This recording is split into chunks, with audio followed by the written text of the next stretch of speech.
Assalamualaikum warahmatullahi wabarakatuh. Perkenalkan, nama saya Intan Melani Pitaloka dari kelas HK 21B1 dengan NIM 442111061.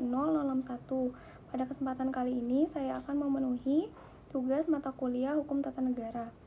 Pengertian hukum tata negara adalah hukum yang mengatur semua masyarakat, atasan dan bawahan menurut tingkatannya, dan menentukan organ-organ atau lembaga-lembaga dalam masyarakat hukum bersangkutan, serta menentukan susunan dan wewenang organ-organ atau lembaga-lembaga yang dimaksud.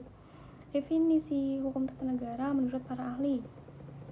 Yang pertama, menurut Scholten, hukum tata negara adalah hukum yang mengatur organisasi daripada negara. Lalu yang kedua, menurut Maurice Daverzer, yaitu hukum konstitusi adalah salah satu cabang dari hukum publik yang mengatur organisasi dan fungsi-fungsi politik suatu lembaga negara. Lalu menurut Oppenheim, hukum tata negara adalah hukum yang mengatur negara dalam keadaan tidak bergerak.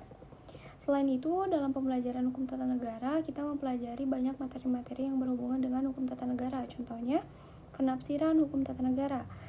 Penafsiran merupakan metode untuk memahami makna yang terkandung dalam teks-teks hukum untuk dipakai dalam menyelesaikan kasus-kasus atau dalam mengambil keputusan atas hal-hal yang dihadapi secara konkret.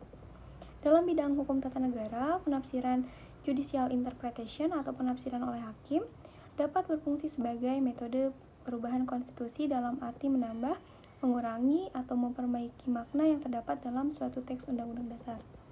Yang kedua, praktik hukum tata negara yang terbagi menjadi 3, yaitu yang pertama, peradilan tata negara, dalam arti yang paling luas di mana mencakup peradilan tata negara yang dilakukan oleh Mahkamah Konstitusi dan peradilan tata usaha negara yang dilakukan oleh Mahkamah Agung serta badan-badan peradilan tata usaha negara. Yang kedua, peradilan tata negara dalam arti yang lebih sempit adalah peradilan tata negara yang dilakukan oleh Mahkamah Konstitusi ditambah peradilan pengujian peraturan perundang-undangan di bawah undang-undang yang dilakukan oleh Mahkamah Agung. Yang ketiga, peradilan tata negara dalam arti yang paling sempit adalah peradilan yang dilakukan oleh Mahkamah Konstitusi menurut ketentuan pasal 24C ayat 1 dan pasal 7B ayat 4 Undang-Undang Dasar 1945. Selanjutnya, mengenai konstitusi nasionalisme adalah membahas tentang konstitusi sebagai sebuah produk hukum dan tentang pembatasan kekuasaan demi untuk menjamin kesejahteraan masyarakat sebagai sebuah produk hukum. Bahasannya adalah tentang bagaimana konstitusi tersebut dibentuk dan diubah. Selanjutnya, bentuk dan sistem pemerintahan.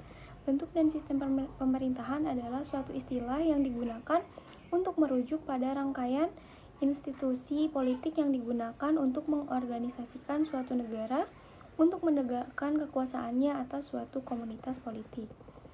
Yang kelima, konvensi ketatanegaraan dibagi menjadi 2 peraturan, yaitu yang tertulis dan tidak tertulis. Yang pertama, tidak tertulis.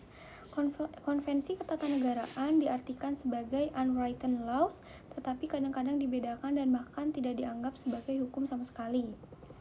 Lalu yang kedua, yang tertulis, menurut Ismail Sani, konvensi tidak perlu selalu merupakan ketentuan yang tidak tertulis yang timbul dari persetujuan, boleh saja berbentuk tertulis.